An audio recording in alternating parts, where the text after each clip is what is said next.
Tao po! Tao po! Hoy pare, naligaw ka yata.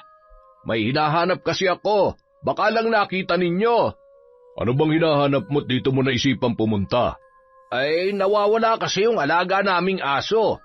Kung nawawala yung aso mo, mali ka ng lugar na pinuntahan. Hindi to dog pound. Ikaw naman, mukhang seryoso nagtatanong yung tao eh. Pero wala talaga rito yung aso mo, parang Fernan. Napaka-espesyal naman ang asong yun para sa'yo, Fernan. Sinisipingan mo rin ba yun gaya ng misis mo? Bastos ka. Matagal na akong bastos, pero baka magulat ka kapag may iba ka pang nalaman tungkol sa akin. O baka mas tamang sabihin tungkol sa ginagawa namin. Bakit? Ano ginawa nyo, ha? May kinalaman ba kayo sa pagkawala ng aso namin? Paano kung iiyak ka ba't magluluksa? Putya pare, aso lang yun. Asong kalye. Papalitan ko na lang ng pag-aalaga ng aso sa palengke para hindi sumama ang loob mo. Kung ganun, inaamin mo nga na may kinalaman kayo sa pagkawala ni Maldito? Aba, ayos ah. May pangalan pa yung aso.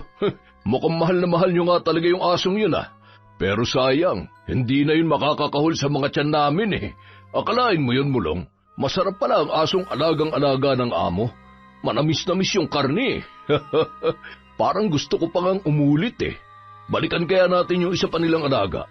O mas maganda kung pati yung dalaga ni Fernan ay matikman din natin. Mga hayop kayo! Taon 2011, Cotabato. Nung dalaga pa lamang si Kamya ay isa siya sa mga ligawin sa kanilang lugar. Maganda, matangkad at bumagay rin sa kanya ang pagkamorena ng kanyang balat. Ngunit sa likod ng kagandahang yun, nagkukubli ang taglay niyang karunungan sa paggamit ng itim na kapangyarihan.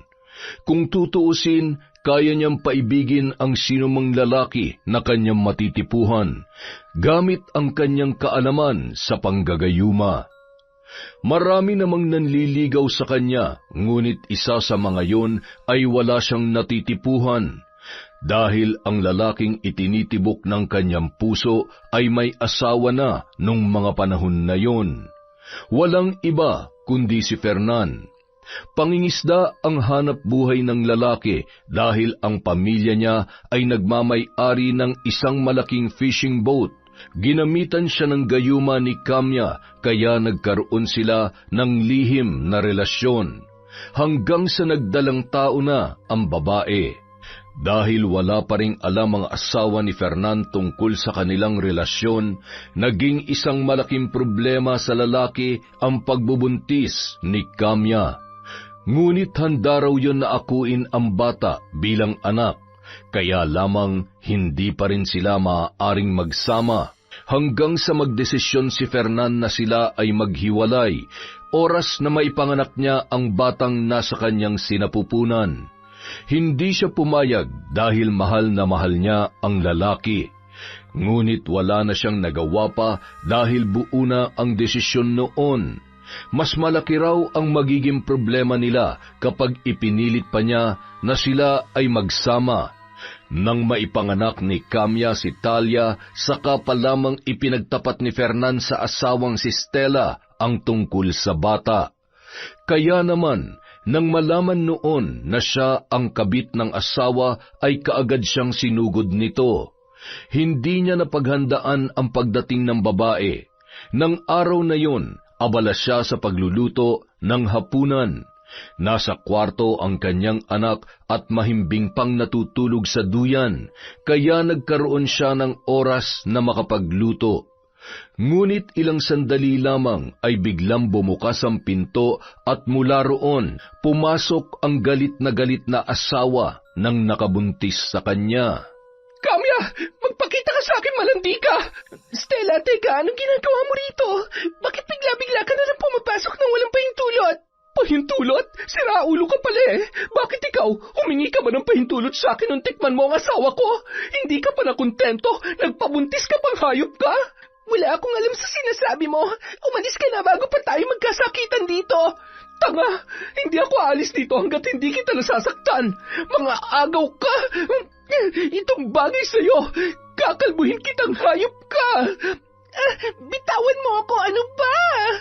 hindi kita bibitawan hanggat hindi ko nauubos yung buhok mo! Sa tindi ng galit ni Stella, nadampot noon ang kutsilyong ginagamit ni Kamya sa paghahanda ng lulutuin. Walang pag-aalinlangang sinugatan ng babae ang kanyang muka. Naramdaman na lamang niya ang pagdaloy ng dugo mula sa kanyang pisngi. Inagaw niya ang kutsilyo sa kamay ni Stella at nang makuha yon, hindi pa rin nagpatalo ang babae. Marahas noong hinablot ang kanyang buhok at buong lakas na itinulak.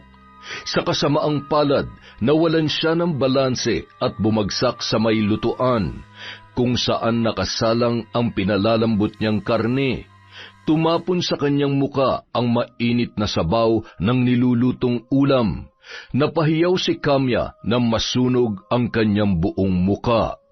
Kung hindi pa dumating si Fernan, hindi siya madadala sa ospital. Bagamat nagamot pa si Kamya, ay tila naging bangungot sa kanya ang nangyari. Wala na ang dati maganda niyang muka na hinahangaan ng mga kalalakihan. Ang makinis niyang pisngi ay naging puro kulubot na lamang. Umabot yon hanggang sa kanyang leeg at kaliwang balikat. Halos hindi na siya makilala sa bago niyang itsura. Dahil sa nangyari sa kanya, ay kinausap na lamang niya si Fernan para sa isang malaking desisyon. Pasensya ka na sa ginawa ng asawa ko. Hindi ko naman akalaing susugod siya sa bahay mo para saktan ka. Hindi mo kailangang humingi ng pasensya dahil alam ko naman na kung dumating ka na mas maaga, poprotektahan mo kami ni Talia. Nakita mo na ba ang itsura mo ngayon? Oo, kahit ako natatakot sa sarili kong muka. Hindi ko alam kung paano ako haharap sa mga tao, Fernan. Siguradong katatakutan nila po. Teka, si Talia, nasaan siya? Iniwan ko na muna sa kapatid ko. Doon muna siya hanggat hindi ko pa nakakausap na maayos si Stella.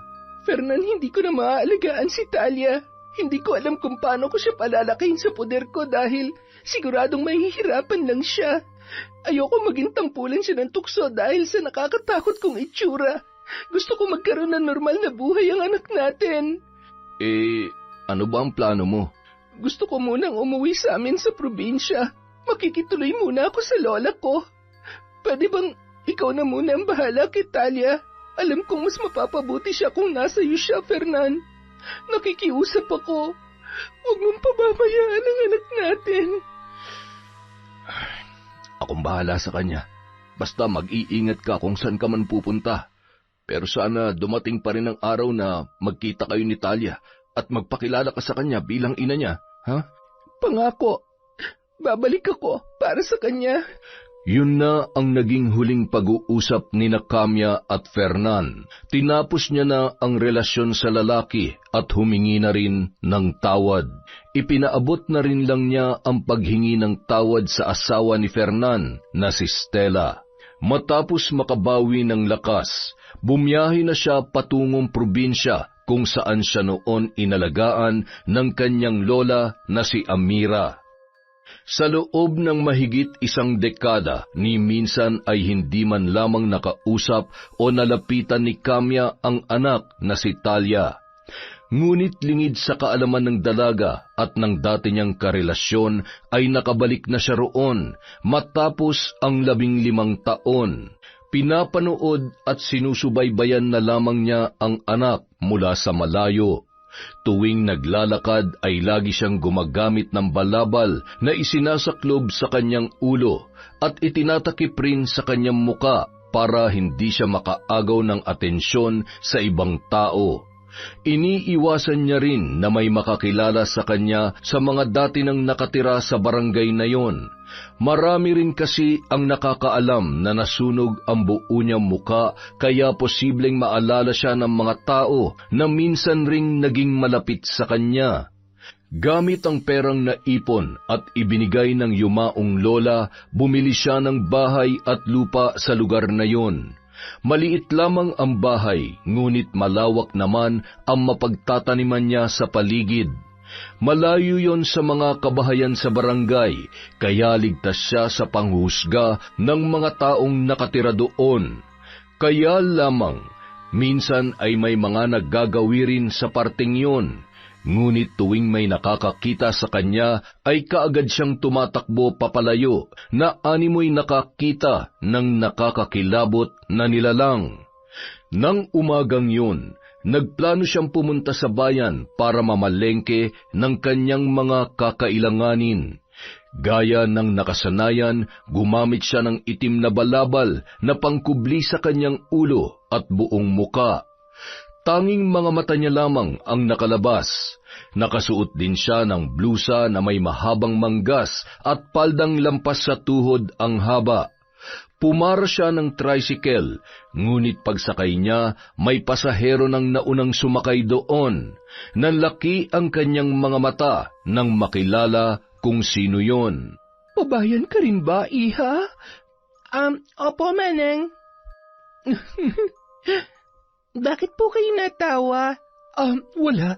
Natuwa lang ako nang tawagin mo akong Manang. Pasensya ka na, iha. Ayos lang po. Saan po kayo banda nakatira dito sa barangay? Nako, malayo ang bahay ko. Malapit na sa may ilog. Ganoon po ba? Pero wala po ba kayong anak na pwedeng sumama sa inyo papuntang bayan? Sa edad niyo pong yan, dapat may kasakasama na kayo para hindi kayo mabubuhat ng mabigat. Naku, ayos lang naman ako, iha. Kayang-kaya ko pa magbuhat, tsaka konti lang din naman ang bibilhin ko sa palengke. Ikaw ba? Inutusan ka ba ng mama mo para mamalengke? Nakisuyo lang po sa akin si Tita Stella. Tita? Tita po ang tawag ko sa kanya kasi asawa po siya ng papa ko pero hindi po siyang nanay ko. Ganoon ba? Nasaan ang nanay mo? Wala na ba siya? Sabi po ni Papa, may nangyari daw po sa nanay ko kaya bigla po siyang nawala. Pero hindi naman daw po niya intensyon na iwan ako kay Papa. Kailangan niya lang daw pong gawin yon para hindi ako mapahamak. Basta, komplikado po ang sitwasyon nila kaya ganoon. Hindi ka ba galit sa nanay mo? Medyo nagtatampo po ako dahil hindi man lang niya po ako hinintay na lumaki para nakilala ko sana siya. Pero sa totoo lang po, hindi ko maintindihan kung bakit hindi ko kayang magalit sa kanya. Talaga? Napakabuti mo namang anak. Pwede ba kitang mayakap? Bakit po? May namimiss po ba kayo dahil sa naikwento ko sa inyo? Oo, namiss ko ang anak kong hindi ko makasama ngayon dahil komplikado rin ang sitwasyon namin. Kaedad mo lang din siya, iha. Talaga po? Kung ganon, kailangan ko rin po pala kayong mayakap. Iisipin ko na lang na kayo po ang nanay ko para medyo mabawasan naman po ang pangungulila ko sa kanya. Tila gumaan ang pakiramdam ni Kamya matapos makausap at mayakap ang anak na matagal na panahon niyang hindi nakasama. Sa maikling sandaling yun, naibsan ang kanyang pangungulila kay Talia. Masaya rin siya na lumaking magalang at may mabuting puso ang dalaga kahit nasa puder yon ni Stella na siyang dahilan ng kanyang pagtatago.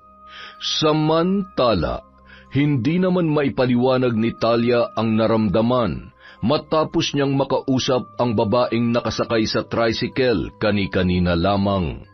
May pakiramdam siya na tila ayaw niya nang mapalayo roon at gusto niya yung makasama pa ng mas matagal. Masyadong magaan ang loob niya sa ginang kahit na yun pa lamang ang unang beses na sila ay nagkakilala.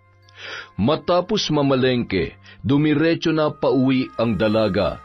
Ngunit pagbaba niya ng tricycle ay nakasalubong niya ang lasenggo nilang kabarangay na si Mulong. 30 anyos na ang lalaki pero wala pa ring trabaho at umaasa lamang sa pagnanakaw. Marami na ang mga nagrereklamo tungkol sa kanya, ngunit dahil wala namang ebidensya, hindi pa rin yun makulong-kulong. Madalas din yun masangkot sa gulo. Napayuko si Talia at sinadyang dumistansya sa lalaki nang mapagtantong nakainom na naman yun. Ngunit mukhang napansin na siya ni Mulong, kaya humarang yon sa kanyang daraanan. Miss, huwag kang matakot. Hindi ako masamang tao. Gusto ko lang magpakilala. pasensya na po pero nagmamadali po ako. Damot mo naman sa oras. Saglit lang naman eh. Sige na, miss. Usap lang tayo. Pasensya na po talaga pero kailangan ko na pong umuwi. Hinihintay na ako ng tatay ko. Akong bahala sa tatay mo. Basta pagbigyan mo lang ako. Huwag naman po kayong ganyan, oh. Nakakaabala na po kayo eh. Ang arte mo naman, saglit lang. Hoy, Mulong! Anak ko yan! Huwag mo siyang pilitin kung ayaw niya sumama sa'yo. Fernan, ikaw pala. Hindi ko alam na may anak ka palang dalaga. Baka pwedeng ipakilala mo ako sa kanya. Tigilan mong anak ko. Hindi ko yan pinapaligawan. Kaya kung ayaw mo ng gulo, layuan mo siya at wag na wag mo nang guguluhin pa. Aba, para masyado ka na yata mayabang ngayon ah. Pero sige, kung yan ang gusto mo, sa'yo na yung anak mo, iuwi mo na. Pero ito lang masasabi ko, Premper na, hindi lang ako nagkaka-interes sa kanya. Kaya kung ako sa'yo, iingatan ko ang ganyang kagandang anak. Natakot si Talia sa sinabing yun ni Mulong, kaya agad siyang sumama sa kanyang ama papauwi. Mabuti na lamang, nakauwi na yon mula sa pinuntahan kaya naabutan siya sa daan. Kung nagkataon, hindi niya alam kung paano tatakasan si Mulong. Kung ano kasi ang magustuhan ng lalaki ay hindi nun titigilan hanggat hindi niya nakukuha. Mag-iingat ka sa lalaking yon. Hanggat kaya mo siyang iwasan, gawin mo anak. Hindi sa lahat ng pagkakataon ay mababantayan kita. Palagi lang po siyang pakalat-kalat sa kalye, kaya parang napaka-imposible po na maiwasan ko siya. Ganito na lang, kapag malayo ka pa lang at nakita mo na siya, huminto ka muna sa maraming tao o kahit saan basta may ibang tao. Huwag na huwag mong hahayaan na mag-cruise ulit ang landas nyo ng kayong dalawa lamang. Wala talaga akong tiwala dun sa basagulerong yun eh. Opo, gagawin ko po lahat ng bili ninyo. Promise po yan. Akin na yung dala mo. Ako na magbibitbit. Ay, siya nga pala pa. May kukwento nga po pala ako sa inyo. May babae po kasi akong nakasakay kanina. May takip po ng balabal ang ulo niya kaya hindi ko gaanong nakita ang mukha niya pero nagkakwentuhan po kami. Nakakatuwa nga po kasi ang gaan-gaan po ng loob ko sa kanya. Talaga? Naitanong mo man lang ba kung anong pangalan niya? Hindi nga po pero taga rito lang din po siya sa barangay natin. Malayo raw ang bahay niya kasi dun pa raw po siya sa may papuntang ilog nakatira. Ganun ba? Sayang naman at hindi mo man lamang nalaman ang pangalan niya. Pero kung taga rito lang siya, malaki ang posibilidad na magkita pa ulit kayong dalawa. Ngunit mula nung araw na yon, hindi na muli pang nagkita sina Kamya at Talia. Bagamat nangungulila para sa kanyang anak, batid niyang hindi makakabuti ang pagiging malapit nila sa isa't isa. Nang hapong yon, abala si Kamya sa pagwawalis ng mga tuyong dahon sa kanilang bakuran. Sa pagkakataong yon, hindi na siya nagtakip pa ng muka dahil wala namang ibang tao roon. Ilang sandali pa, nagulat na lamang si Kamya nang tumama ang isang may kalakihang bato sa kanyang braso. Nabitawan niya ang hawak na walis at napangiwi nang maramdaman ang pagkirot ng tinamaan ng bato. Nang mag-angat siya ng tingin, saka lamang niya napansin ang isang lalaki na sa tansya niya ay nasa 20 anyos pa lamang. Hawak nun sa kabilang kamay ang isa pang bato na handa na namang ipukul sa kanya. Hoy, bakit ka namamato, ha? Nakakasakit ka na. Wala akong pakialam kahit masaktan ka. Mukha ka namang aswang eh. Aswang! Aswang! Umalis ka na kung ayaw mong pagpirapirasuhin ko yung katawan mo. Sinasabi ko na nga ba aswang ka talaga. Humanda ka, babalikan kita rito. Hindi dapat binubuhay ang mga salot na kagaya mo. Nang makaalis ang lalaki, napangisi na lamang si Kamya. Itinigil niya ang pagwawalis at ginamot ang kanyang sugat. Gustuhin man niyang turuan ng leksyon ang dayong gumawa noon, ay mas pinili na lamang niya na magpasensya. Ngunit makalipas lamang ang ilang araw, hindi inaasahan ng babae na babalik pa ang dayong yon. Pinasok ng lalaki ang bahay niya at tinangay ang nakatabi niyang pera, pati ang ilan sa kanyang mga alahas. Sinubukan niyang labanan ang lalaki, ngunit sadyang mas malakas yon kesa sa kanya. Nakatakas at iniwan siya na sugatan at nanghihina dahil sa pambubugbog ng naturang lalaki. Kinuha mo na ang lahat pero hindi ka pa rin nakontento. Hindi ko na to palalampasin. Nang tumira si Kamya sa kanyang lola, bago yun pumanaw, mayroon yung iniwan at itinuro sa kanya. Bukod sa pagpapaanak, ay tinuruan din siya sa paggamit ng itim na kapangyarihan. Walang ibang nakakaalam ng tungkol doon kundi silang dalawa lamang. Dahil wala nang ibang mapagpapasahan ng itim na libro at ng karunungang taglay ni Amira. Ilang sandali pa, kinuha niya ang mga gamit na nakasuksok sa ilalim ng kanyang kama. Puro alikabok na ang mga yon dahil matagal-tagal din niyang hindi nagamit. Tiningnan niya ang orasan at maya-maya napasulyap siya sa labas ng bahay. Tamang-tama lamang dahil malapit na ang pagdilim ng buong paligid. Sinimulan niya sa pagsindi ng mga kandila. Kinuha niya ang may kalakihang itim na plato at saka iginuhit doon ang isang simbolo gamit ang kanyang daliri na pinatakan ng langis na may orasyon. Maya-maya pa, lumabas ang usok mula sa nabuong simbolo. Binuksan niya ang itim na libro at nakapikit na dinama ang mga letra na nakasulat doon. Hindi niya na yon kailangan pang tingnan dahil nung inaaral pa lamang niya ang mga salita na nakasaad sa libro, ay nakabisa niya na ang lahat ng yon. Samantala, nang araw ding yon ay abala sa pagpapalakad ng aso ang mag-amang sina Fernan at Talia. Hawak ng dalaga ang tali ng paborito niyang aso na si Maldito. At ang kanyang ama naman ay hawak ang pinakamatanda nilang alaga. Pareho silang mahilig sa aso at ang dalawang yon ay napulot lamang nila sa kalsada. Iniuwi nila ang mga yon para alagaan at itinuring na rin na parang tunay na miyembro ng kanilang pamilya. Ang laki-laki na talaga ni Maldito, pa. Parang kailan lang, tuta pa siya na mapulot natin sa palengke. Mukhang malalakihan pa nga niya tong si Kulot eh. Medyo may pagkabansot kasi yan si Kulot. Parang tinipid sa laki. Nak, sandali. Bakit po? Si Bacchus ba yun? Siya nga po, pa. Mukhang lasing na naman. Pagyawang-gewang na naman maglakad eh. Parang hindi lang basta lasing eh. Mukhang masama yata ang pakiramdam, anak. Naku, hayaan nyo na siya, pa. Baka kapag pinagmalasakitan nyo yan, imbis na magpasalamat, saktan pa kayo. Alam nyo naman kapag kabarkada ni Mulong. Ha? Naku, natumba na nga. Teka anak, hawakan mo muna tong si Kulot. Umuwi na kayo. Pupuntahan ko lang yan si Bacchus. Hindi na napigilan ni Talia ang ama nang lapitan noon si Bacchus na nakabulagta sa mabatong kalsada. Gustuhin man niyang makiusisa sa nangyayari sa lalaki ay hindi maaari dahil kailangan niya nang iuwi ang kanilang mga alaga. Hinintay na lamang niyang makauwi si Fernan. Dinala raw noon si Bacchus sa barangay hall para matulungang madala sa ospital. Hindi na raw sumama ang kanyang ama dahil may mga kakilala naman ang lalaki na nagtatrabaho sa barangay hall. Nakarating naman sa magkapatid na Mulong at Mio ang nangyari sa malapit nilang kaibigan na si Bacchus.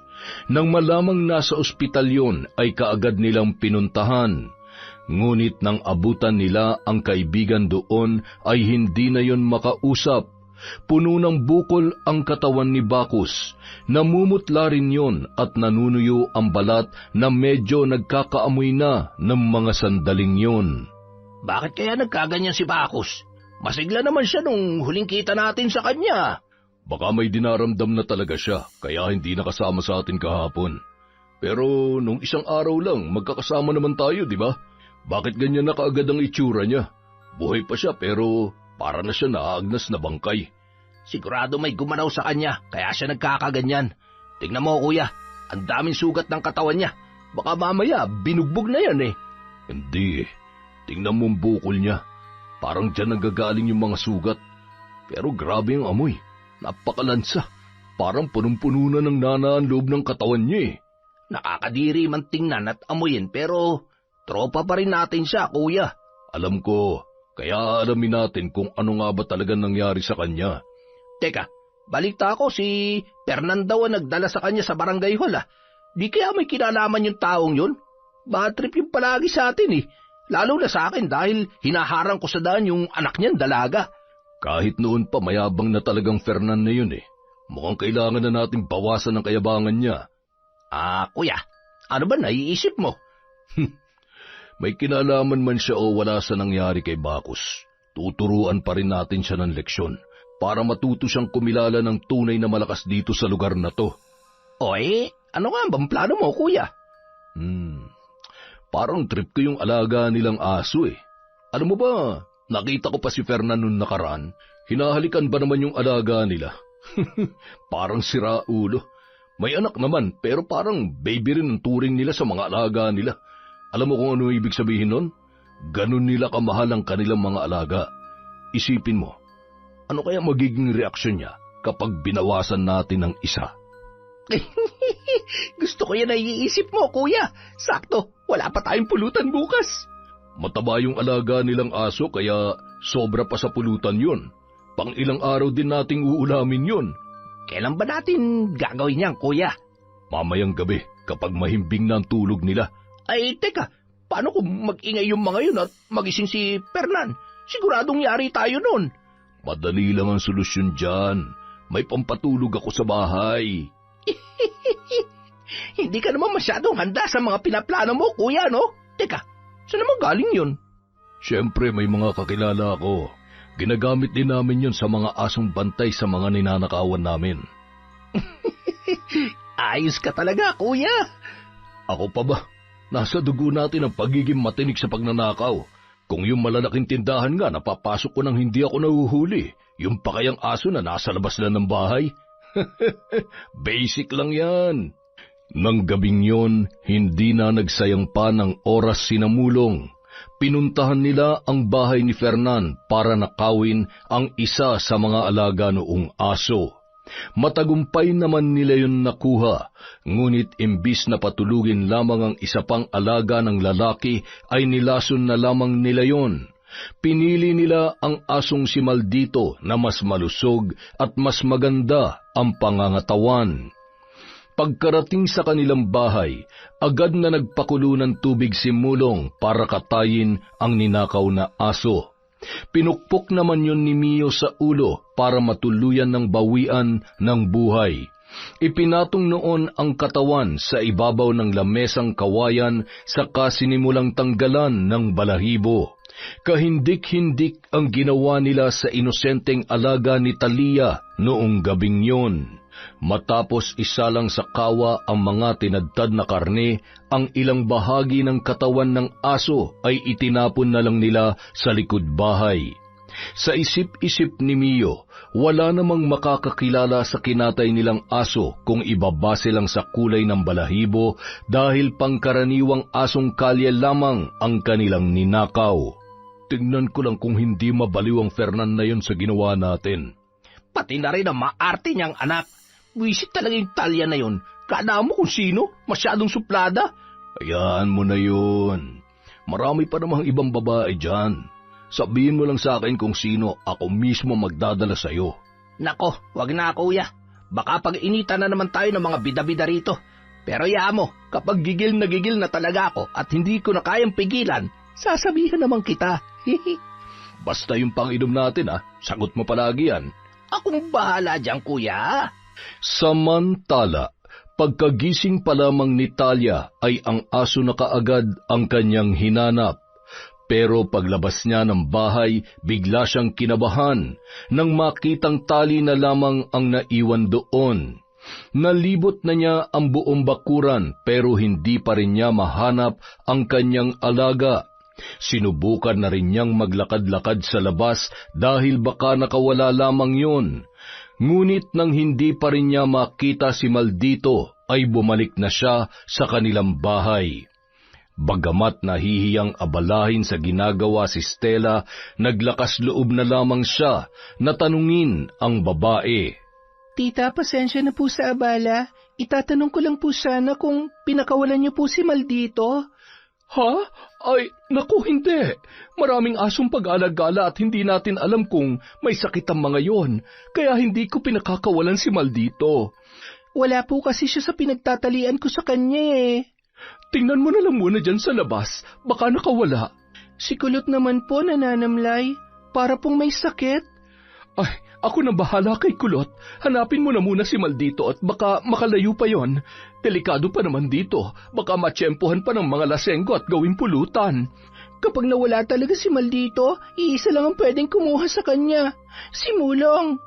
Anak, alam naman nating lahat na lasenggo ang isang yon at patay gutom sa pulutan kaya kung ano-ano na lang ang kinakatay. Pero hindi pa naman tayo nakakasiguro kung nasaan na ba talaga si Maldito. Kung may kumuha man sa kanya, hindi rin tayo pwedeng basta-basta na lang mambibintang. Kilala mo naman si Namulong. Kapag nalaman nila na pinagbintangan mo sila, baka sugurin tayo rito at saktan. Sige po, Tita. Maglalakad-lakad na lang po muna ako para maghanap. Kapag dumating po si Papa, pakisabi na lang po na hinahanap ko si Maldito.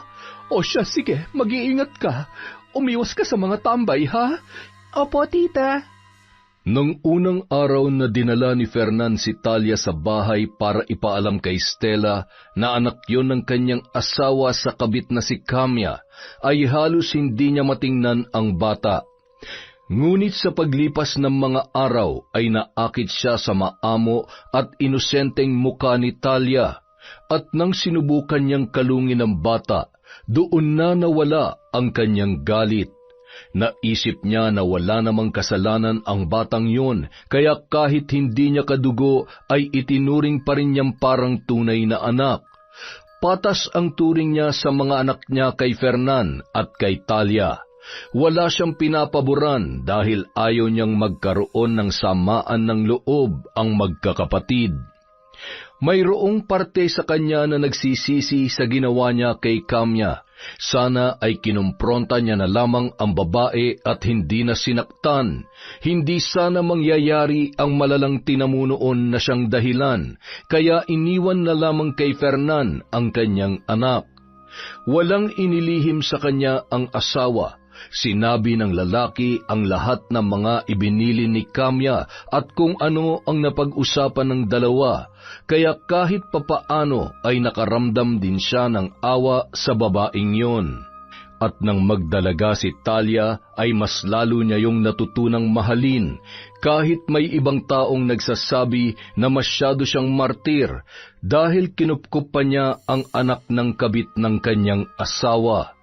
Hindi na lamang niya pinapansin ang mga yon dahil mas mahalaga sa kanya na buo ang kanyang pamilya. Itinigil ni Stella ang ginagawa para puntahan ang isa pa nilang alaga. Paglabas niya ng bahay, naabutan niya ang asong hinang-hinana at nakahiga na lamang sa sahig na ginawa nila para higaan noon. Anong nangyari diyan kay Kulot? May sakit ba siya? Parang may sakit nga. Kanina pa raw to nananamlay, sabi ni Talia. Teka, nasaan si Talia? Inilakad ba niya si Maldito? Yun na nga ang problema. Lumabas siya para hanapin ang asong yon dahil nakawala sa pagkakatali. Paglabas niya kanina, hindi niya na nakita. Mabuti pa sundan mo yung anak mo at baka kung saan mapunta yon. Pinagbibintangan pa naman niya si Namulong. Ano? Ay, ang batang yun talaga, oo. Mapapahamak lang siya sa mga lasenggong yon.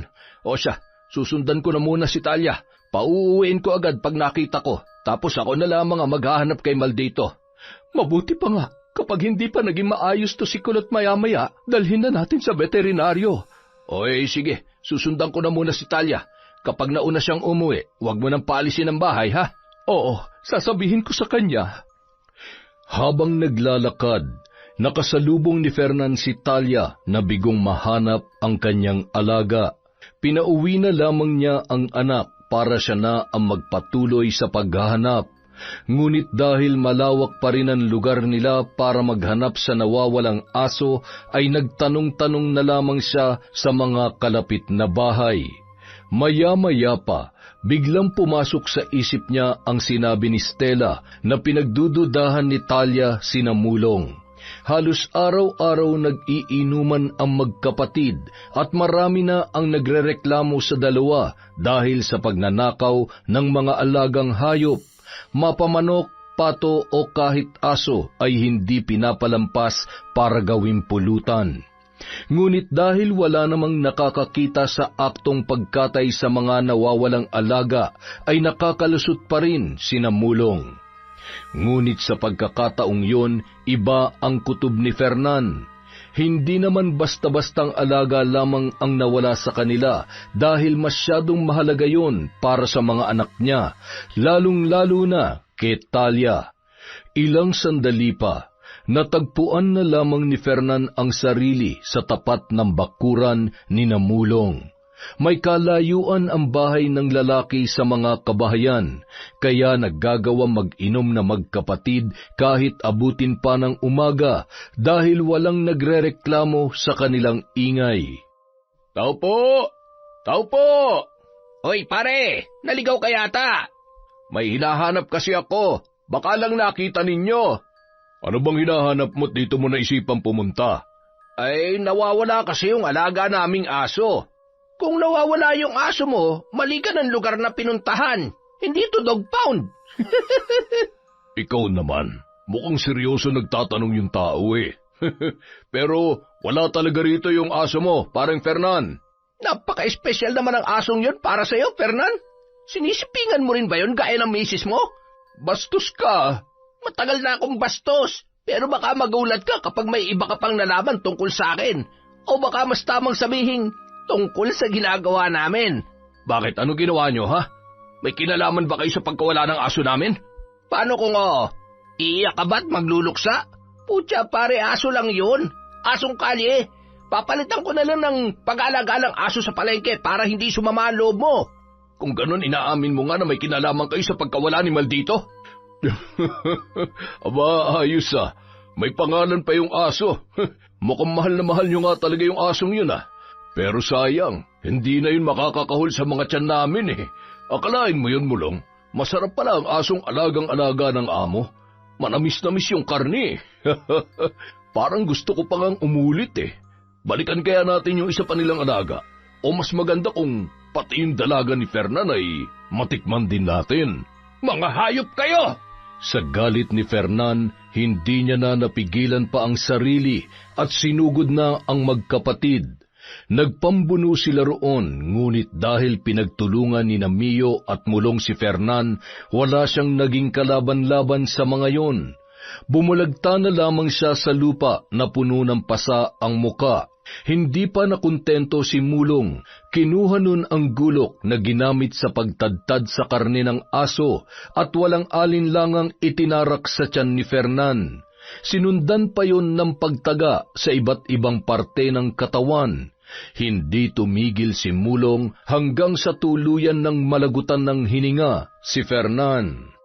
Nang kumalat na ang dilim sa buong paligid, hindi na napigilan ni Natalia at Stella na mag-alala para sa kanilang padre de pamilya na noon ay hindi pa rin nakakauwi. Naghintay sila hanggang hating gabi.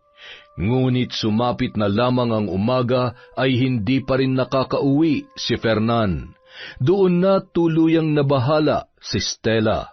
Pumunta sa barangay hall ang ginang para magpatulong sa paghahanap sa nawawalang asawa. Ngunit lumipas na ang ilang araw ay wala pa ring nangyayari. Kung saan-saan na sila naghanap pero hindi pa rin nila makita si Fernan. Halos mamanhid na ang mga paa ni Talia sa paglalakad matapos magtanong-tanong sa kabilang barangay. Noong siya ay pauwi na, hindi niya na nagawa pang pumara ng masasakyang tricycle dahil halos mawala na siya sa kanyang sarili sa labis na pag-aalala para sa kanyang ama. Dumagdag pa ang pagluluksa niya sa alaga nilang aso na namatay matapos ang ilang araw na hindi pagkain at pagsusuka. Hinala nila ay nilason yon ng araw na nakawin ang aso niyang si Maldito. Sa pagkatulala, hindi niya na nakilala ang babaeng nakasalubong nung mga sandaling yon. Naku, pasensya na po kayo. Hindi po kasi ako nakatingin sa dinaraanan ko. Ayos lang, Iha. Nakayuko na kasi ako mula nung matanaw ko may makakasalubong ako. Kaya lang, hindi ko napansin na malapit ka na pala. Pasensya ka na rin. Teka, parang pamilyar po kayo sa akin. Tama, kayo nga po yung nakasakay ko sa tricycle. Ang tagal ko po kayong hindi nakita. Naaalala mo pa pala ko. Pero matanong ko lang, bakit naglalakad ka rito na mag-isa? Walang kabahay-bahay rito, Iha. Delikado para sa dalagang katulad mo. May hinahanap po kasi ako. Ilang araw nang nawawala ang tatay ko.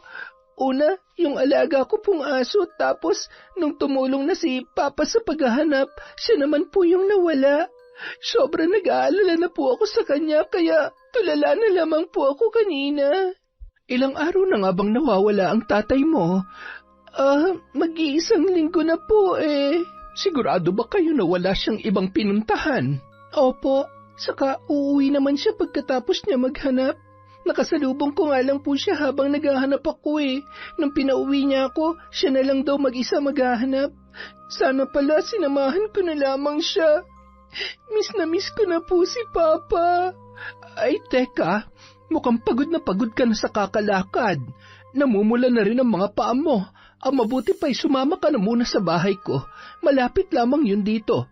Gagamutin ko yung mga paa mo, tsaka mas mabuting kumain ka na muna. Hindi maunawaan ni Talia kung bakit naramdaman na naman niya ang kakaibang gaan ng kalooban sa babaeng yun. Bagamat di pa niya lubusang kilala, ay sumama na siya sa ginang na may kalayuan din sa may kalsada ang bahay. Kayo lang po bang mag-isa nakatira dito sa bahay ninyo? Oo. Kung kasama niyo lang po sana yung anak niyo, hindi na po kayo mag-iisa dito. Pasensya ka na, pero pwede bang wag na lang muna natin pag-usapan ang tungkol sa kanya? Mahal na mahal ko kasi ang anak ko, kaya tuwing napag-uusapan siya, lalong bumibigat ang pakiramdam ko. Baka matakot ka lalo sa itsura ko kapag nakita mo akong umiiyak. Bakit naman po ako matatakot sa inyo? Dahil sa kulubot ko mukha. Hindi naman po kayo nakakatakot eh. Sobrang gaan nga po ng loob ko sa inyo. Talaga? Opo, kaya hindi nyo na kailangan takpan ng mukha nyo kapag ako po ang kaharap nyo. Okay lang po sa akin. Salamat. Ikaw pa lang ang unang taga rito na hindi natakot sa itsura ko. Siya nga po pala. Ano nga po palang pangalan nyo? Nakalimutan ko kasing itanong nung huli tayo nagkita eh. Kamya. Ako si Kamya. Ako naman po si Talia. Natalia po talagang pangalan ko, pero mas sanay po si Papa at Tita Stella na tawagin akong Talia. Yung tita mo nga pala, kumusta ang trato niya sa'yo? Mabuti naman po. Parang sariling anak na rin po ang turing niya sa akin kahit anak po ako ni Papa sa ibang babae. Patas siya sa aming magkakapatid. Kahit minsan, hindi niya kami pinagbuhatan ng kamay. Tsaka kung anong meron yung mga kapatid ko, sigurado po na meron din ako.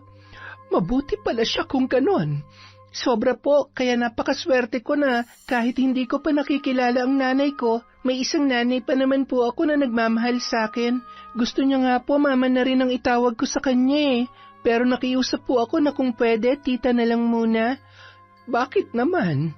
Dahil ang tunay ko lang po na nanay ang tatawagin kong mama. Hindi naman po siya masamang nanay eh.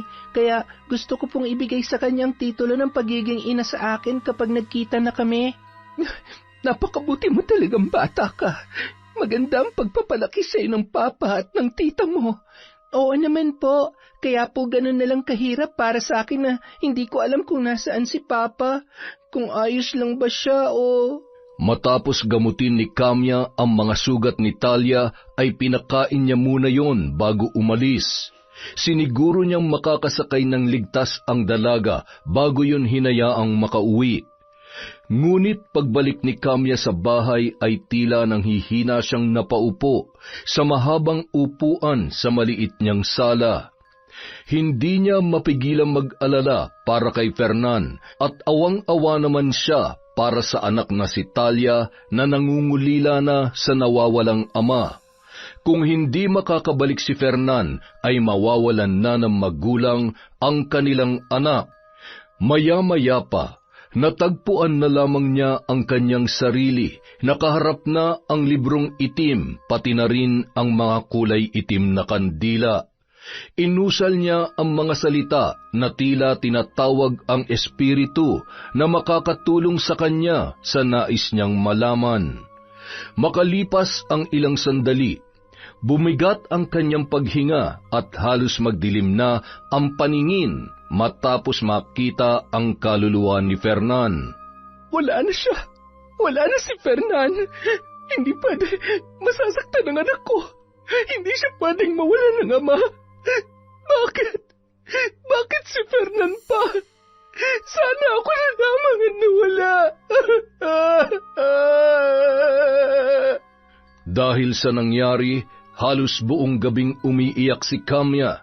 Hindi niya alam kung paano yun ipapaalam kay Talia, lalo na't hindi siya basta-basta makakalapit habang nasa poder yon ni Stella.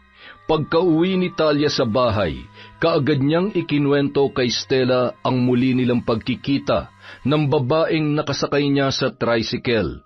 Natuwa naman yun dahil ginamot pa ang sugat niya at pinakain bago pinauwi.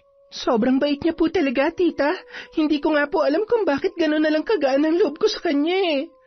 Sus, nakahanap ka lang ng bago mong kaibigan eh. Pero teka, naitanong mo man lang ba ang pangalan niya?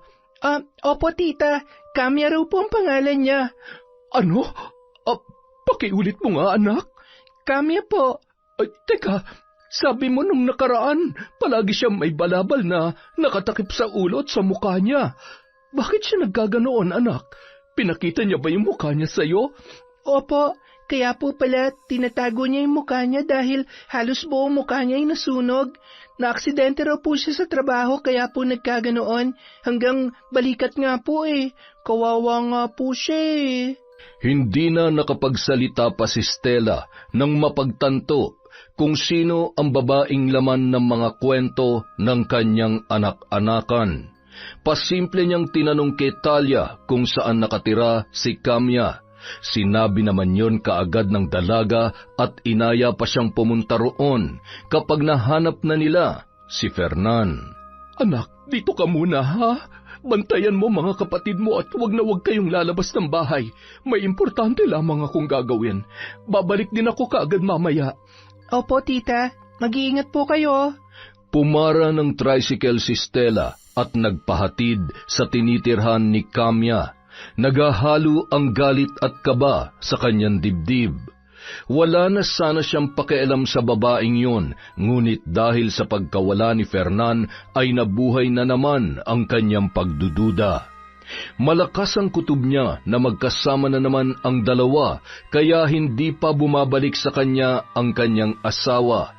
Nagawa na yun noon ng lalaki, kaya hindi malabo na maulit pa yon, dahil batid niya kung gaano ka-espesyal si Kamya para sa kanyang asawa. Pagbaba niya ng tricycle, malayo-layo pa ang kanyang nilakad bago narating ang nag-iisang bahay sa parting yon ng sityo. Nagsisisigaw siya sa labas ng bakuran para palabasin ang babae. Ilang sandali lamang ang lumipas, lumabas si Kamya na nakabalot ng itim na balabal. Bakas ang matinding pagkagulat sa mukha noon nang siya ay makilala. Stella, paano mo nalaman na nandito ako? Nagtatanong ka pa, sinabi ng anak mo. Walang hiya ka talagang babae ka. Hindi ka pa ba nadala sa nangyari sa'yo noon? Stella, hindi ako nandito para manggulo. Gusto ko lang makita ang anak ko. Hindi naman naging sadya ang pagkikita namin. Hindi niya ba nasabi sa'yo? Wala akong pakialam kung gusto mo siya makita o makasama. Iba ang pinupunto ko rito. Ano bang ibig mong sabihin? Nawawala si Fernan at ngayong alam ko nang nakabalik ka na rito sa Malingaw, sigurado nakikipagkita na naman sa iyo ang asawa ko. Nasaan siya, ha? Ilabas mo siya! Stella, nagkakamali ka. Hindi pa alam ni Fernan na nakabalik na ako rito. Si Talia pa lamang ang nakikita ko at hindi ako bumalik para guluhin ulit ang pamilya mo. Matagal ko nang tinanggap na hindi para sa akin si Fernan, kaya mali ang iniisip mo. Alam kong nawawala ang asawa mo dahil sinabi yun sa akin ni Talia nung makapag-usap kami. Pero maniwala ka man o hindi, wala akong kinalaman sa pagkawala niya. Papasukin mo ako. Gusto ko makasiguro. Baka mamaya tinatago mo lang siya dyan sa loob ng bahay mo. Ikaw ang bahala. Bukas ang pinto. Wala akong itinatago, Stella. Matapos halughugin ni Stella ang bahay ni Kamya, bagsak ang balikat na lumabas doon ang babae. Pasensya ka na kung pinagdudahan kita. Alalang-alala na kasi ako sa asawa ko at parang mababaliw na ako ngayong wala pa rin akong alam kung ano na ba nangyari sa kanya. Stella, wala akong kinalaman sa pagkawala niya, pero may kailangan kang malaman. Alam ko rin na hindi ka basta-bastang maniniwala, pero hindi ako matatahimik hanggat hindi ko ito nasasabi sa'yo o kay Talia. Ano yun? Nung umalis ako rito, napunta ako kay Lola Amira. Kami lang ang nakakaalam ng sikreto niya. Isa siyang mambabarang. Kaya niyang makipagkasundo sa demonyo kapalit ng gusto niyang mangyari sa mga taong kinamumuhian niya. Pero may kakayahan din siyang makakita ng kaluluwa ng mga taong pumanaw na. Nang mawala siya, sa akin niya ipinasa ang kakayahang yon. Ano naman ang kinalaman ng lola mo sa dapat naming malaman? Sandali lamang. Makinig ka muna dahil gusto kong maunawaan mo kung paano ako nagkaroon ng ganoong kakayahan. Kagabi, alalang-alala rin ako para kay Fernan dahil ayoko mawala ng ama ang anak ko. Siya na lang ang meron si Talia dahil hindi ko pa magawa makalapit sa kanya. Kinutuban ako nang sabihin sa akin ng anak ko na matagal-tagal nang nawawala ang tatay niya at gusto kong malaman kung buhay pa ba si Fernan o hindi. Sinubukan kong tawagin ang kanyang kaluluwa. Kung buhay pa siya, wala akong dapat na makita. Pero Stella, nakita ko si Fernan. Nakita ko ang kanyang kaluluwa. Hindi. Hindi totoo yung sinasabi mo. Bakit naman ako maniniwala sa'yo? Hindi kita pinipilit na maniwala, Stella. Pero kailangan mong malaman ang aking nakita. Hindi ako naniniwala sa'yo. Hanggat hindi ko nakikita ang katawan ni Fernan, para sa akin, buhay pa ang asawa ko. Umuwing luhaan si Kamya, ngunit nagpasya siyang itago yon sa kanyang mga anak, lalong-lalo na kay Talia. Hindi niya binanggit sa dalaga ang naging pagkikita at pag-uusap nila ni Kamya, gayon din ang sinabi ng babae sa kanya. Wala siyang balak na sukuan ang paghahanap sa asawa niya, kaya pinili na lamang niya na hindi maniwala. Samantala, nagpatuloy pa rin sa paghahanap si Talia ng mga sumunod na araw. Tulad ni Stella, wala siyang balak sukuan ang paghahanap sa kanyang ama. Nag-post na rin siya sa social media sa pagbabaka sakali na mapapabilis yun, ngunit wala pa ring nangyari. Hanggang sa tadhana na mismo ang gumawa ng paraan para malaman niya kung nasaan ang kanyang pinakamamahal na ama. 5:00 ng hapon, pauwi na si Talia matapos gawin ang inutos sa kanya ni Stella. Paliko na sana siya nang biglang makarinig ng tawanan. Napakunot ang kanyang noo dahil pamilyar sa kanya ang boses na yun. Dali-dali siyang nagtago sa likod ng may kalakihang puno nang lumakas ang tawanan. Bahagya siyang sumilip para makumpirma kung sino yon. Ilang sandali pa, nakita niya si Mulong na kasama ang kapatid nitong si Mio. Nagtatawanan ang dalawa habang bitbit ang isang plastik na naglalaman ng nakaboteng alak. Mukhang mag-iinuman na naman ang magkapatid. Hihintayin na lamang sana niya makalampas ang mga yon bago siya magpatuloy sa paglalakad, nang bigla niyang marinig ang pinag-uusapan ng dalawa. Mukhang nababaliw ng pamilya niya sa paghahanap sa kanya. Akala nila makikita pa nila yon? Kung alam lang nila na tayo may kagagawa ng pagkawala ng alaga nila, tsaka anong mayabang na yon, ay nako. Hindi nila alam inuuod na yung hinahanap nila. Yung isa naman, naitaay ko na. Kaagad na napaisip si Talia tungkol sa pinag-uusapan ng magkapatid. Dala ng kuryosidad ay nagpasya siyang sundan na lamang ang dalawa para makasiguro. Ngunit hindi na siya nagtangkapang sundan ang mga yon sa harap ng bahay dahil mahahalata na siya ng dalawa. Umikot siya sa bandang likod ng bahay kaya lamang ay may bakod na kawayan doon kaya hindi siya basta-basta makakapasok. Kailangan ko malaman kung anong tinutukoy nila kanina.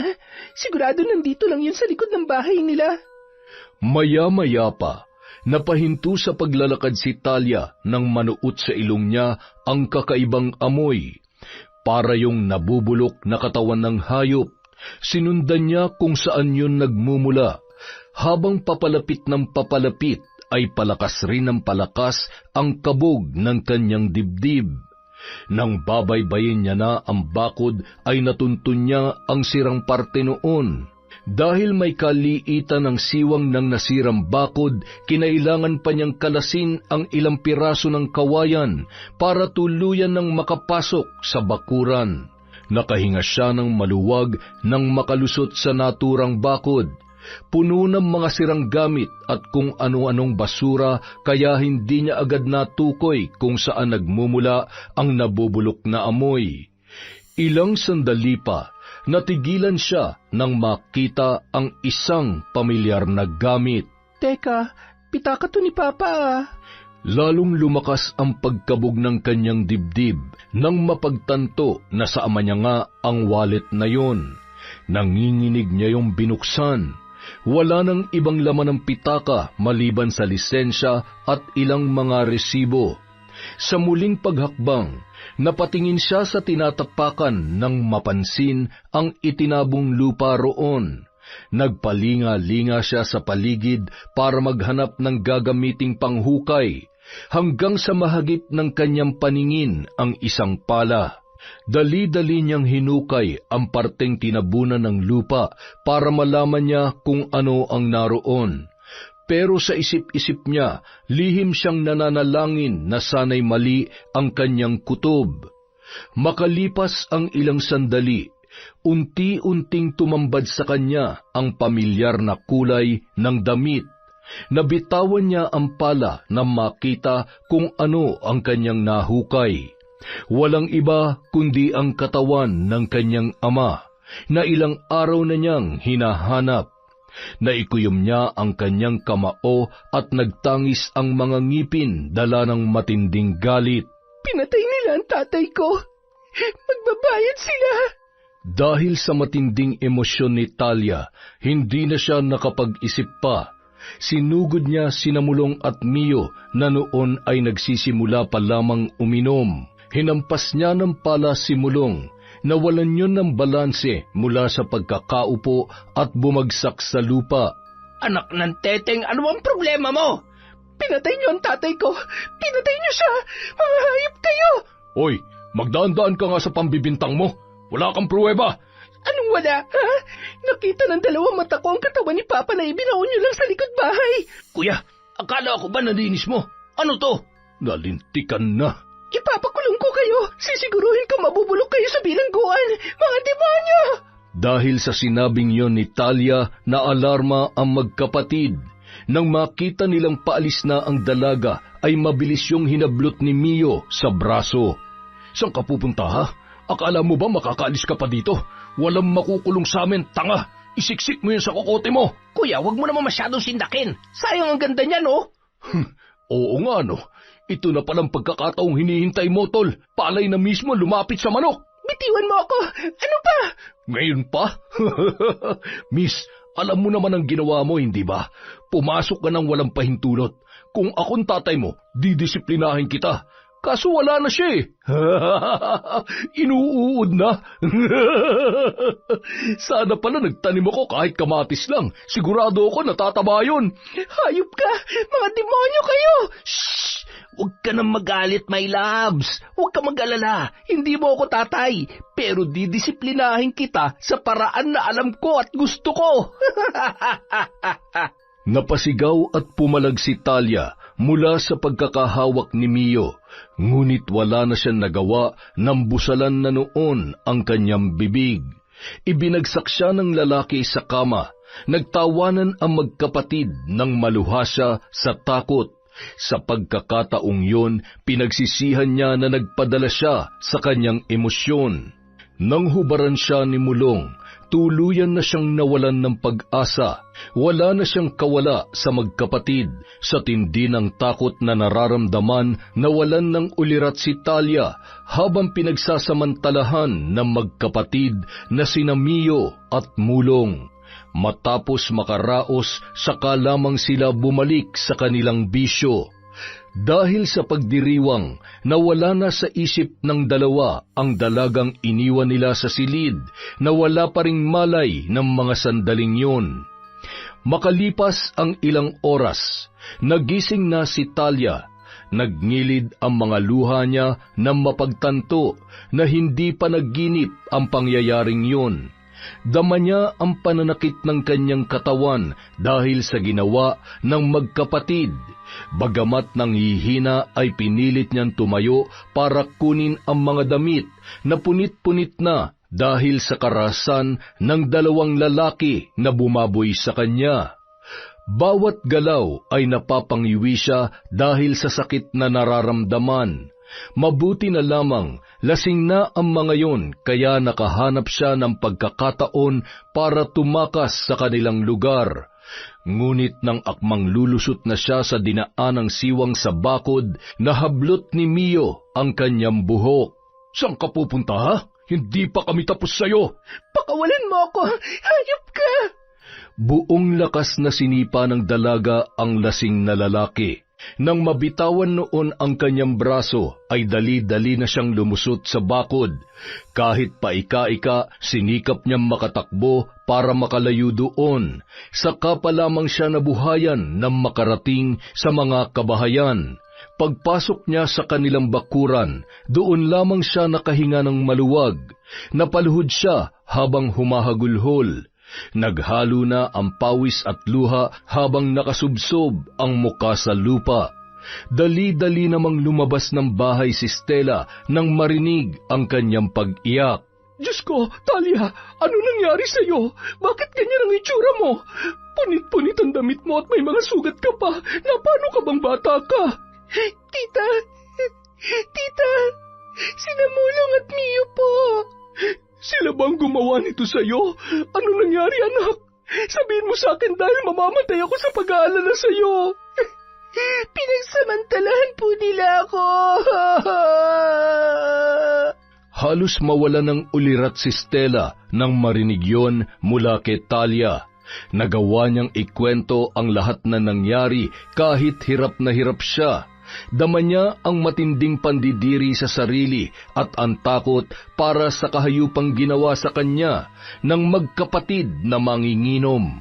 Galit na galit naman si Stella sa nangyari at sa nalaman tungkol sa kinahinatnan ni Fernan. Nang gabi ring yun, nagtungo sila sa barangay hall para i-report ang nangyari at pagkuway sinamahan sila sa istasyon ng mga pulis para sa pagdakip kina Mulong at Mio sa panggagahasa kay Talia at sa pagpatay kay Fernan. Sa kasamaang palad, nagawa ng makatakas na magkapatid matapos ipaalam ni Mio ang pagkabigong pigilan sa pagtakas si Talia. Hinalughog nila ang bahay ng dalawa. Nakita roon ang ilan sa mga gamit ni Fernan, kabilang na ang relo at singsing na suot nung araw na mawala yon. Nahanap na rin ang katawan ng lalaki sa likod mismo ng bahay kung saan yon huling nakita ni Talia. Nagluksa ang buong pamilya sa pagkawala ni Fernan. Naging abala sila sa ilang araw na burol hanggang sa pagpapalibing sa labi ng lalaki. Matapos yun, pinauwi na muna ni Stella ang kapatid na nasa ibang probinsya para magkaroon sila ng kasama sa bahay. Kaya lamang, maramot pa rin sa kanila ang hustisya dahil hindi pa rin nahuhuli ang magkapatid. Ngunit may ibang paraan na naisip si Stella para makuha ang hustisya para sa asawa at sa anak-anakan niya na parehong naging biktima ng magkapatid na Mio at Mulong. Stella, anong nangyari? Kamya, kailangan ko ang tulong mo. Kailangan ka ng anak mo. Ito na ang tamang panahon para magpakaina ka sa kanya. Bakit? May nangyari ba sa anak ko? Oo, pinagsamantalaan si Talia. At hanggang ngayon, hindi pa rin nahuhuli ang mga hayop na yon. Binaboy nila ang anak natin, Kamya. Mga hayop sila. Sinong gumawa nun kay Talia? Sina Mulong at Mio. Pero nagtatago na sila ngayon, kaya hindi sila mahanap ng mga pulis. Kamya, naniniwala na ako sa iyo. Tama ka na wala na nga ang asawa ko. Pinatay si Fernan ng mga hayop na yon. Hindi pa sila nakontento, dinamay pa nila si Talia. Pagbabayaran nila ang ginawa nila sa anak ko. Hindi ko palalampasin ang kahayupan nila. Hindi na sila dapat pang mabuhay sa mundong ito. Alam kong may kakayahan ka na parusahan sila. Pakiusap, gawin mo yon para kina Talia at Fernan. Alam kong kahit hindi mo aminin, may pagmamahal ka pa rin sa asawa ko. Pero hindi itong panahon para pagselosan kita. Wala na si Fernan at kailangan ka ni Talia. Kamya, ipapakilala na kita sa kanya bilang nanay niya. Kailangan na niyang malaman ng totoo. Hindi na sila nag-aksaya pa ng panahon. Gulat na gulat si Talia nang dalhin ni Stella sa bahay si Kamya. Ngunit ang mas ikinagulat ng dalaga ay nang ipakilala yon ng inainahan niya bilang kanyang tunay na ina. Ipinaliwanag sa kanya ng dalawa kung bakit kinakailangang lumayo sa kanya ni Kamya. Dahil hindi naman siya nagtanim ng galit para roon, ay tinanggap niya yon ng buong puso. Napuno ng emosyon ang bahay na yun dahil sa pagpasok ni Kamya sa buhay ng pinakamamahal niyang anak. Pasensya ka na talaga, anak, kung ngayon lamang ako nagpakilala sa iyo. Pero ilang taon na akong nandito. Ilang taon na kitang sinusubaybayan. Nandun ako ng graduation mo, pati recognition. Kaya lang, hindi naman kita pwedeng lapitan dahil baka pagtawanan ka ng mga kaklase mo. Hindi ka nila pagtatawanan, ma. Kung nakilala lang sana kita na mas maaga, ipagmamalaki kita sa kanila. Kapag nangyari yon, hindi ka na nila magagawang pagtawanan.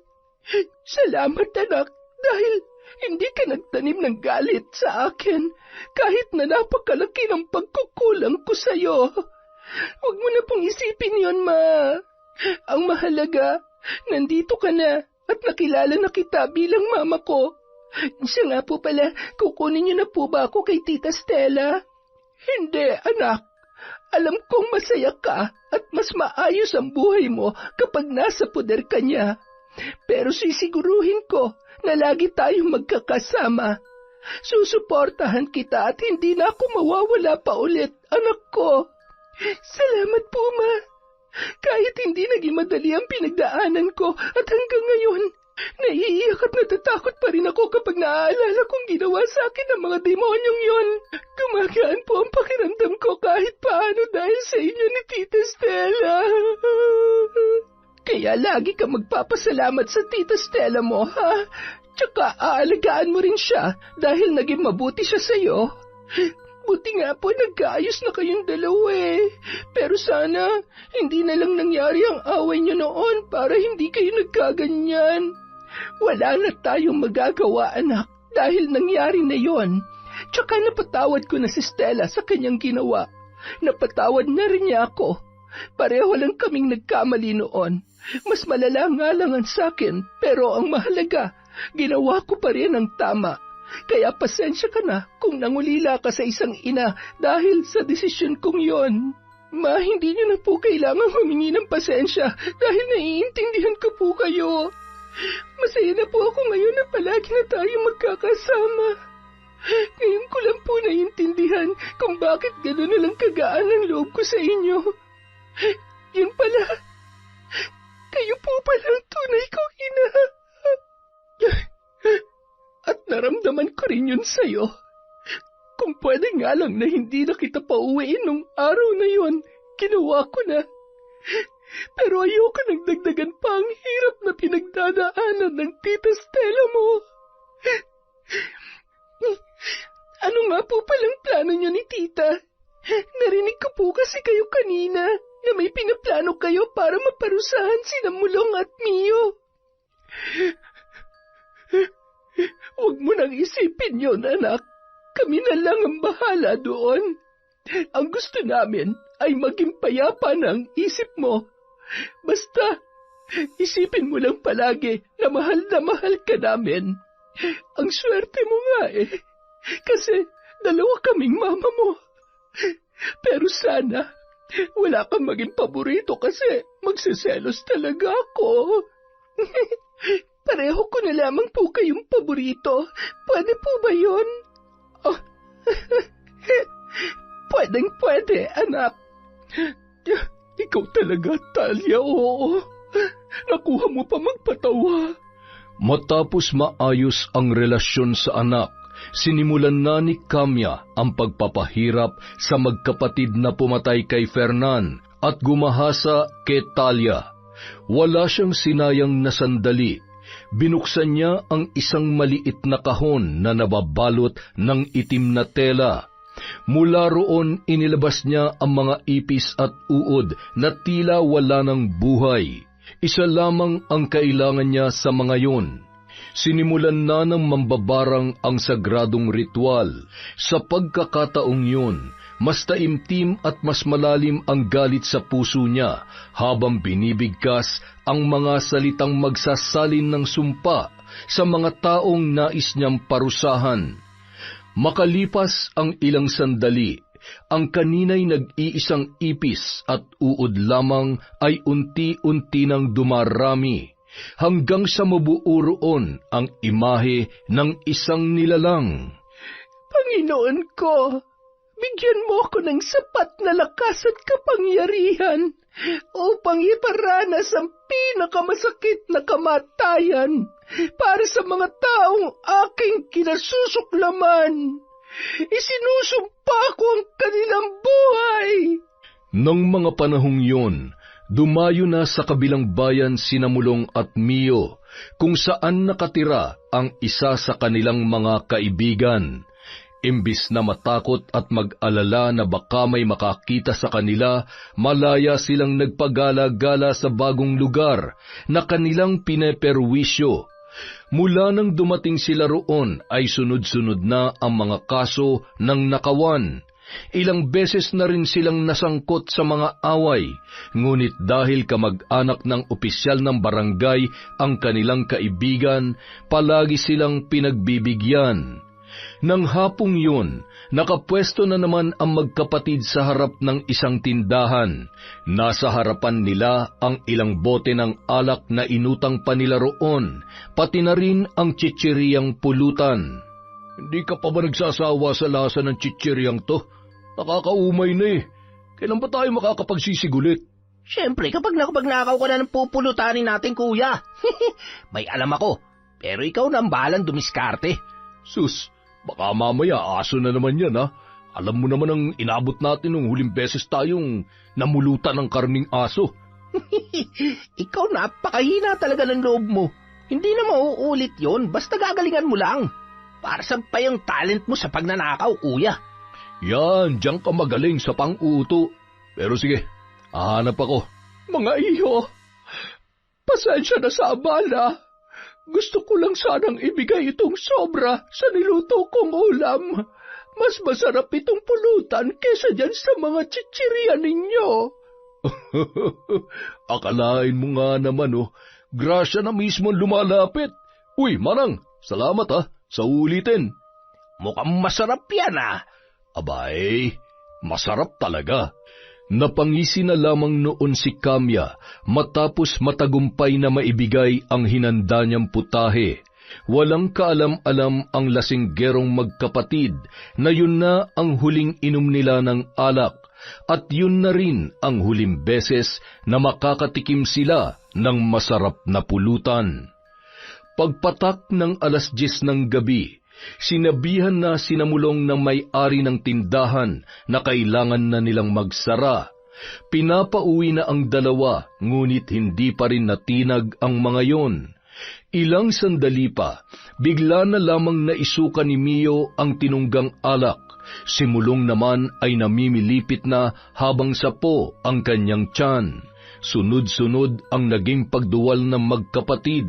Dahil sa sama ng pakiramdam ay napilitan na silang umalis sa harap ng tindahan. Pinilit nila maglakad kahit paggewang-gewang sa kalsada hanggang sa pareho na silang nabuwal. Suka pa rin ng suka ang dalawa nung mga oras na yun.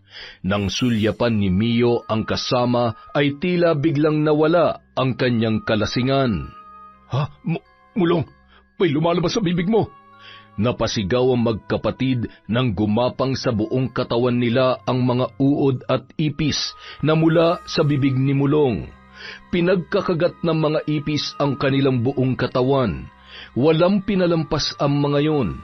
Ang mga uod walang kahirap-hirap na pumasok sa kanilang ilong, tainga maging sa kanilang mga mata. Unti-unting dumilim ang paningin ng magkapatid at halos gumapang na lamang sa kanilang dinaraanan. Dahil masyadong madilim sa parting yon ng lugar at nasakto pang huminto sila sa may palikong daan, hindi sila napansin ng driver ng dump truck. Blind spot ang parting yon.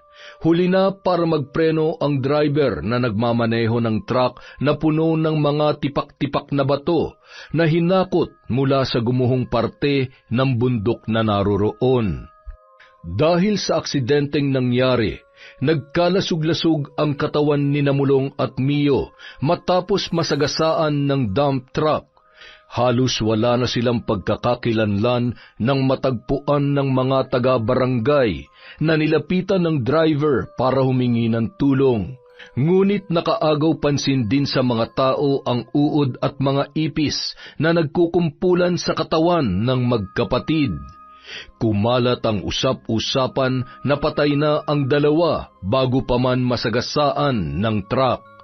Bagamat karumal-dumal ang sinapit, hindi kinaawaan ng mga taga-roon si Mulong dahil sa perwisyong ginagawa nila sa mga residente. Ang sabi pa ng iba, karma daw yon para sa naturang magkapatid. May balita na tungkol kina Mulong at Mio. Wala na sila at karumal-dumal na naging pagkamatay nilang dalawa. Nararapat lamang yun sa kanila. Kung tutuusin, kulang pa ang kamatayan nila para pagbayaran ng ginawa nila kina Fernan at Talia. Maswerte sila dahil kamatayan lamang ang pinakahuli nilang kinahantungan na kaya kong ibigay. Pero kung kakayanin ko pang dalhin ang mga kaluluwa nila sa impyerno, hindi ako magdadalawang isip na gawin yon. Para sa akin, hindi rin sapat ang pagkamatay nila. Pero sa ngayon, masaya ako dahil kahit sa ganoong paraan, nabigyan ng hustisya ang nangyari sa dalawang tao na sobrang minahal natin. Salamat, Kamya. Salamat dahil bumalik ka. Ako ang dapat na magpasalamat sa iyo. Dahil kahit napakalaki na naging kasalanan ko, hindi mo pinabayaan ang aking anak.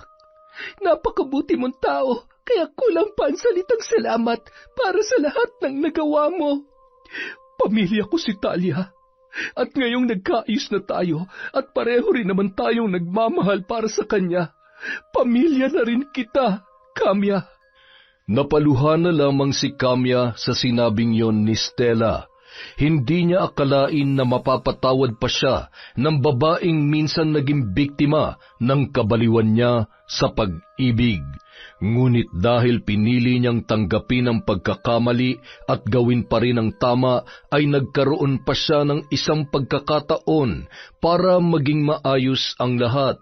Ang maging parte ng pamilyang nagmahal at bumuo sa pagkatao ng kanyang anak ang isa sa pinakamagandang nangyari sa kanyang buhay. At hindi niya yun ipagpapalit sa kahit na ano paman. Bagamat nakatira pa rin sa magkaibang bahay, hindi yun naging hadlang para mas madalas na magkasama sina Kamya at Talia. Makalipas ang ilang araw mula nung mabalitaan nila ang nangyari kina Mulong at Mio, dinalaw naman nila ang puntod ni Fernan. Habang nag-aalay ng panalangin sina Stella at Talia, napalingon naman si Kamya nang maramdaman ang kakaibang presensya ng mga sandaling yun. Napaluha siya ng mapalingon, tumambad sa kanya ang kaluluwa ni Fernan. Nakangiti ang lalaki na wari panatag na ang kalooban sa nangyari. Kasabay ng pag-ihip ng malamig na hangin, nawala na ang imahe na biglang nagpakita sa kanya. Ibinalik niya ang tingin sa puntod ng lalaki at bahagyang lumapit para yakapin ang kanilang anak. Nang maramdaman yon ni Talia, ay agad na inabot ang kamay niya para ibigay ang isang puting kandila. Napangiti siya dahil yun pa lamang ang unang beses na humawak siya ng puting kandila mula nung ipasa sa kanya ang kakayahan ng kanyang lola. Sinindihan yon ni Talia gamit ang hawak na kandila para sabay nilang itirik sa ibabaw ng puntod. Pinanood nila ang apoy sa kandila na nagsasayaw sa hangin na parabang gustong iparating sa kanila na payapa na ang kaluluwa ni Fernan. Mula ng mga sandaling yon, wala nang mahihiling pa si Kamya. Panatag na rin ang kanyang kalooban at handa na siya sa bagong yugto ng kanyang buhay, sa piling ng kanyang bagong pamilya. Yon! Di ko nasasabihin. Ang ganda na naman ng kwento natin. Paano ba yan? May utang akong shout-out. Heto na po, dahil merong naniningil ng utang. Simulan natin kay May Megs. Kay Desiree de los Santos, hi po kay Ruby at 41 at SG. Hello din po kay Mine Rola, kay Celestina Sigua, kay Rosemary Casonete. Hello po kay Chris Alcantara. Shout out kay Angel Ann Ojerio, kay Marian Laborte, kay Dong San. Hi po kay Gualberto Emanuel Amarillas. Shout out kay Charlene Gumansing, kay Pureza Tagiwalo, kay Romeo Llamas, The Color Purple. Hi po kay Milaine Jordaline Concepcion. Shout out kay Febe Ranyada. Maraming salamat po sa mga sumusuporta sa Campo Raijin. Hello din po kay Mary Joy Abalos, kay Vilma Bautista, kay Neneng Kabulong, sa Argen Construction Supply from Nature Lover. Hi po kay Abel, kay Aina, kay Mona and Fred from Roslyn Jimenez. Shout out po kay Meredith Jurilia, kay Raymond Hemino, kay Mercy Aninion, kay Tita Serrano. Hi po kay Wilma Lita of Sevilla Donsol Sorsogon. Shout out po kay Adam Lasa, kay Edna Lintupas, kay Elvira Inocencio from Sitio Bacle, Aranguen, Capas, Tarlac. Sana po tama ang pagkakabigkas ko.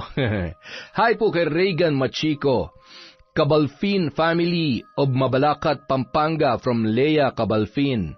Hi po kay Jasmine Vicente, kay Lea Cruz, sa Imperia Ledesma Grefaldia family from Maria Grace Grefaldia. Hi din po kay Honey Austria, kay Queenie Rose, kay Makita Kahashi, kay Chrisjel Mamado, kay Kat Burglar Cutie, kay Mayumi Cañete, kay Jeneline Jacobe, Michelle de la Cruz. Hi po kay Gina de Luna, kay John Chris, kay Apeng at Yula from Mami Sandy. Hi po kay Juveline Camacho, uuwi na sa December 6. Ingat po kayo sa flight nyo, ma'am. Hi din po kay Ray, kay Jenny May, kay Billy Ray Buendia from Lucy Buendia. Hi din po kay May Espiritu. Hi kay Monica Nieves, Sydney Crosswind, Glovina Perales. Shout out kay Valerie Joy Nadal at kay Finky Rusi 14. Para po sa mga hindi natin na shout out, babawi po tayo sa susunod. Maraming salamat po sa walang sawang pagsuporta kay Kwentong Enteng.